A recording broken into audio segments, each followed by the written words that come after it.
Welcome to Leveraging Success. I'm Jeff Gerhardt. Today, I want to talk to you about the four chairs: work, woo, wealth, and wisdom. Every leader sits in one of these chairs, but most of us are stuck in the wrong one. And if you've ever wondered why you're grinding harder than ever, but feeling less effective, this might be why.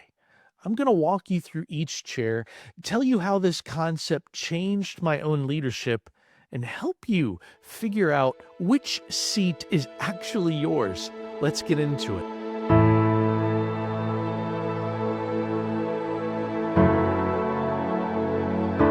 What if the reason that you're so burnt out is that you're sitting in the wrong chair? I remember where I was when I heard this concept about the four chairs. Bob Shank was coaching our master's program group. And as he was explaining this concept of these four chairs, I thought, this is it. This is why I'm feeling so stuck while I have limited capacity to really make effect with my leadership.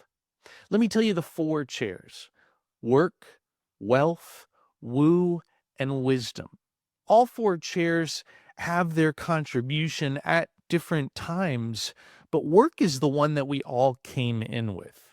Let me explain first what the work chair is, and then I want to tell you why it had affected me so much.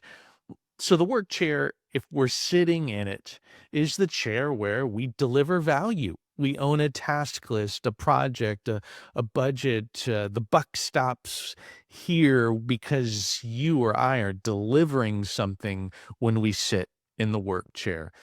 And sitting in the work chair as a concept is one where we probably started our career and how we created what we have today. But as our leadership grows, the question is, have we created capacity to sit in other chairs? And could those chairs be the unlocked opportunity for greater impact across all the things that I care about? Let me tell you, when Bob Shank started to explain this as part of one of the key concepts of the life mastery system, I remember thinking, oh, wow, I mean, I want to sit in those other chairs, but I don't have time. And I started to think about, but time, I'm leading my time now. That was another concept that Bob started to roll out to us, is what does it look like for me to lead in time? And so I thought, okay, I'm sitting in this work chair, and this is why it's not working.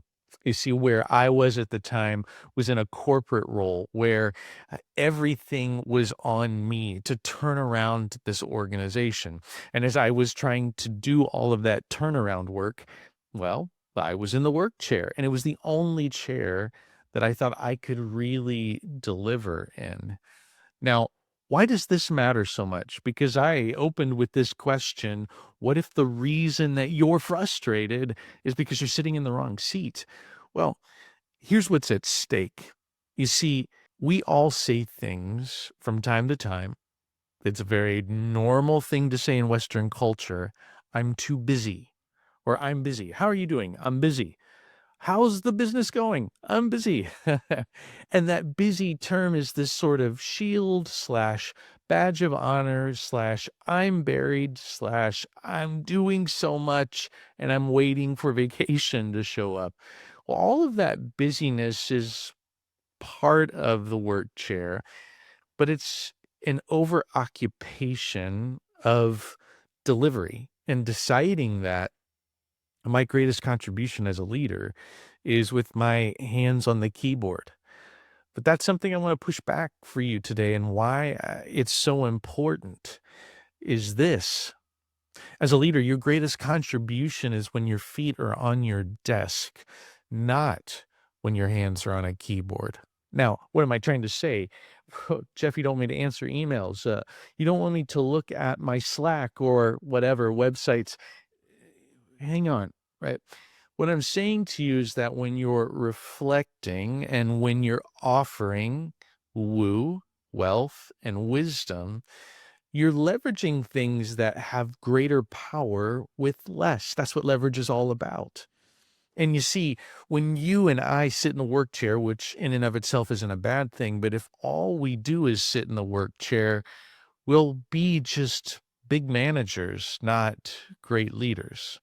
You see, managers try to squeeze things in.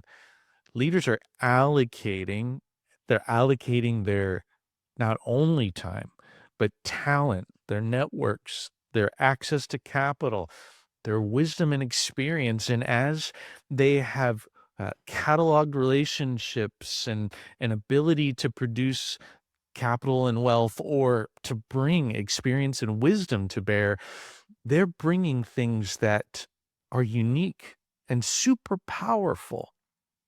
But if I think of myself as the main delivery channel, then I get this all twisted up. Let me walk you through what the 4 chairs are, because I want to explain to you as a leader what it looks like to be in work, woo, wealth, wisdom, and what all those things look like.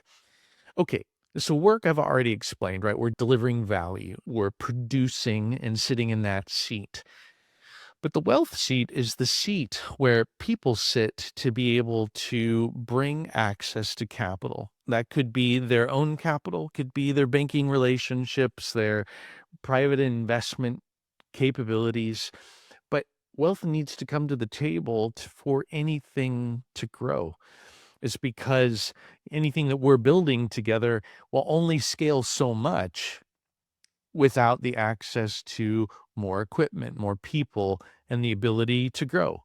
So wealth shows up at just the right time, but its real work there is to provide access to capital. It's not to deliver the goods. The banker doesn't deliver the goods. The banker says, I'm going to give you money or capital, and you're going to return to me an interest uh, so that I will grow from this investment, but I'm not going to sit here and work the role. I've checked you out. I believe in you. I want to bring capital to your endeavor. The next seat is the woo seat. Now, of course, we made an alliteration out of this, right? All W's so we could remember, but woo is pointing to that strengths finder strength called winning others over. Woo. Woo loves to woo people to go places, to do things. They love relationships and interconnected relationships, and they've got a contact list that is full of people. In fact, you hear often when someone says, I've got a problem, Woo likes to say, I know a guy. I know someone that could help you with that. Ooh, can I introduce you to? I know someone who would be perfect for that. Relationships are key to any endeavor, but the person bringing the relationships doesn't sit at the table and watch the work happen. They just make relationships go. Now, whether that was monetized or not is up to the person receiving the value and the person giving the value. But I'm simply saying Woo brings the relationships to help any endeavor grow. And finally, the last chair, we've talked about work, we've talked about wealth, we've talked about woo, is wisdom. Now, wisdom brings all of the crystallized libraries of experience. That's what Arthur Brooks calls those with wisdom, as they've decided that they've got all of this to be able to bring to bear. And they can say, that's a pothole you're going to want to avoid. I've got an idea, and here's the experience I've got before that I've had before to help you. Here's an organizational strategy for you to maximize what you're doing. This chair shows up to provide rocket fuel to be able to skip problems and to get ahead with wisdom and experience. Again, a leveraged role, though, because the person that shows up with wisdom, they haven't been sitting there waiting for you to do the work. They'd sure like reports, perhaps, and people to say, hey, this is working for me. But they're not going to sit there and wait for you to tell them this is good. So, 4 chairs for you. Which one are you going to sit in? Because most leaders, they default to work because it's the only way that they know how. They don't think about another chair that they can sit in because it could mean that I'm not going to be in it and I'm the best at it. This is the old, I like working in the business, not on the business. And this is a challenge for everybody, including me. I need, and I do, in fact, over this last weekend, I remember talking with Heather about, as I'm thinking about priority living, how I'm working on it, not in it, and what does that look like, and when am I in it, and when do I sit in the work chair, and when do I sit in the woo or the wealth or the wisdom chairs? But for most leaders, again, just the comfortable spot. It's because if I sit here in this work chair, I know how to do it right. I started when this business was small and I've grown with it, but I've become the bottleneck because no one else has started to participate. Now, you being good at that chair is quite possibly keeping those who need the gift of your saying, "You can do it. I believe in you. Let me help you sit in this work chair, and I'll sit in the wisdom chair and stand you up as an additional leader in the organization." Now, you may be saying to me, "Well, Jeff, if you're saying sit in multiple chairs, am I going to make myself more busy?" Conceptually, no. Busy is really a relative term to how much stuff you're obligating yourself to. So let's put that aside and say, I'm going to allocate to my priorities. I'm going to look at my portfolio of commitments. And because I know what's most important and I know the things that I've said yes to, that I'll allocate to that and not allow my inbox, my email, and all of the digital ways people can get a hold of me to drive my priorities. Doesn't mean I won't ever respond, but I need to keep the first thing the first thing. So back to the question, am I going to be sitting in so many chairs that I'm getting overwhelmed? Well, no, but you can certainly do a lot more than you think if you sit in leveraged chair opportunities. Just imagine it's time to gather. April 22nd through 24th in Dallas. The Priority Gathering brings together leaders ready to work on what matters most, your legacy. 3 days of world-class coaching with Bob Shank, Rob Dayton, and me, Jeff Gerhardt. Hear from New York Times bestselling author Jason Jaggard and Middle East expert Tom Doyle. This isn't people speaking at you. It's coaching, conversation, and community with peers who sharpen each other. Whether you're an alumni or exploring the master's program for the first time, this is your moment. The Priority Gathering, April 22nd through 24th, Hotel Zaza, Dallas. Register now at theprioritygathering.com. As a consultant, as someone who sits in the wisdom chair, how many wisdom chairs could you potentially sit in if the max requirement was 1 hour a quarter, making it up, right? Or a few hours a quarter, or maybe an hour a month. It's certainly not the Monday through Friday obligation. There's lots of leverage in that. There's lots of leverage in being the one bringing the wealth or the relationships to the table. How long does it take to construct a quick introductory text message to two people and send them off? Right? These are leveraged opportunities with which, when we're playing big, we're playing in the relationship, the wealth, and the wisdom space. There's lots of opportunity.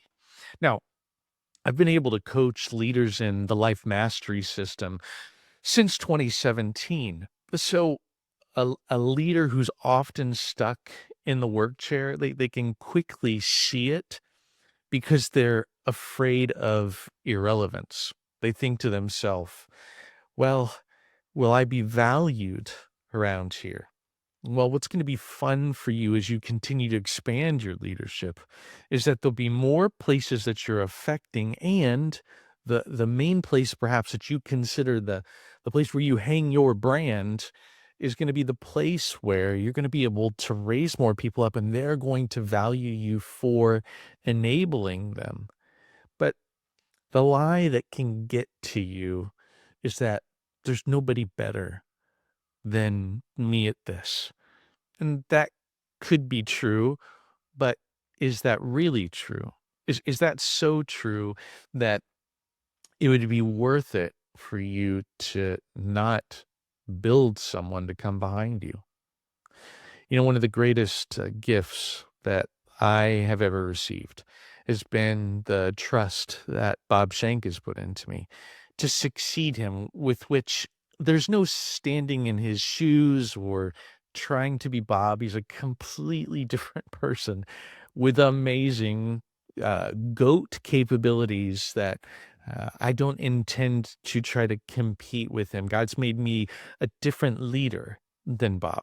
But the amazing enablement that Bob's done is to believe that someone different looks different, acts different, thinks different, different mindset can come behind him. And he fully roots for me. The craziest thing is he even submits to my leadership, which is about the most humbling and humble thing I've ever seen. Humbling for me because, like I said, we're talking about the goat here, and somebody who is making space for leadership to rise up. I just want to say that we will stifle the next generation if we don't get out of the seat early enough. And I'm thinking about that for my life at my age now and how many more years I've got and all that good stuff. But as life has extended, medicine has gotten better. Nobody really wants to retire because retirement looks boring. It looks irrelevant. It looks like, how long can I sit in front of a TV or play golf? Not that much. So what does it mean to be in the game, to keep pushing, to have something at risk and always straining forward? Well, people are getting into their 70s, 80s, and beyond and staying in the seats without allowing other people to come along behind them.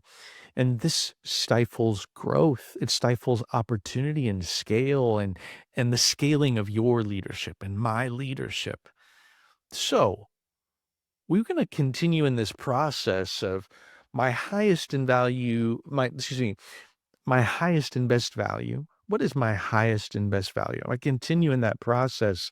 I'm actually going to be changing over time because I'm going to decide that it's time for me to give things away so that I can learn new things. And as I learn new things, I'll master new things. And as I've mastered it, I'm going to want to again give it away and go on to the next thing to learn, because in the learning is where the real strain happens. Now, let me just tell you something. Earlier today, I had this thought. I literally had this thought. I am too old to learn this. And maybe you've had that thought before. And I immediately said, no, no, no, no, no, no. Go away, go away. I coached my mindset to say, no, I'm in a learner's mode, because the more that I learn, the more that I strain, the more that I develop. And when I give up learning, my best days are behind me. I want the best days ahead. So moving into the right chairs then, even if they're not fully comfortable, or leaving the chair behind that you were in not being fully comfortable, moving to the right chair is a shift. And for that shift, we get to grow. And not only we get to grow, we get to create other people to grow with us. I want to tell you about the priority gathering that's coming up April 22nd through 24th here in beautiful Dallas at the amazing Hotel Zaza. I'm just briefly telling you about this because it's going to be a coaching event to help you implement, not to listen to concepts. While you're listening to this podcast, you're listening to a concept from me. But when we're going to be in the room, we're going to be taking concepts and implementing them and coaching them into you. So this gathering is for any alumni of the master's program that needs to charge up for the next growth curve, to find the growth edges as they start to move out again. And for those of you that have never experienced the master's program and its life mastery system, this is a great way to get a lot of it in a condensed format to charge up your leadership in your business, your family, and the things that are going to matter forever. And if you're in the master's program, it's a great additive to everything you've been doing while in the program. Let's shift back to the last thing. If I could go back and tell myself one thing about the chair I was sitting in 10 years ago, The thing that I would say is, Jeff, don't be anxious about how fast you're in other chairs, but where you can create the demand to be in other chairs, do so. Don't hold on to the work chair as your identity, but develop those libraries of experience and wisdom to serve people. Find ways to be a part of capital deployment to things that matter. And then always be about people. Be curious about people and your relationships. So as you show them how much they matter to you, you continue to help them and make more connections happen. The 4 chairs are a key concept for you. And I want you to be able to move forward in strength and to believe that the best is yet to come. Thanks for joining me this time on Leveraging Success. We'll see you next time. That's the 4 chairs: work, woo, wealth, and wisdom. And I hope you're already thinking about which one you've been sitting in and whether it's the right one. Here's what I want you to do this week. Just notice every time you're deep in the work, just ask yourself, is this my highest and best contribution right now? Or am I in the seat just because it's comfortable? That awareness alone will start to shift things. Now, if you want to go deeper on this, not just hear about it, but actually coach it into your leadership, I want to invite you to the Priority Gathering, April 22nd through 24th at Hotel Zaza in Dallas. It's an intimate room of leaders who are serious about their faith, their leadership, and their impact. We're going to take concepts like this and implement them together. Whether you're an alumni of the master's program looking to charge up for the next growth curve, or you've never experienced the Life Mastery System and want to get a lot of it in a condensed format, this gathering is for you. Go to theprioritygathering.com to grab your seat. Thanks for joining me on Leveraging Success. We'll see you next time.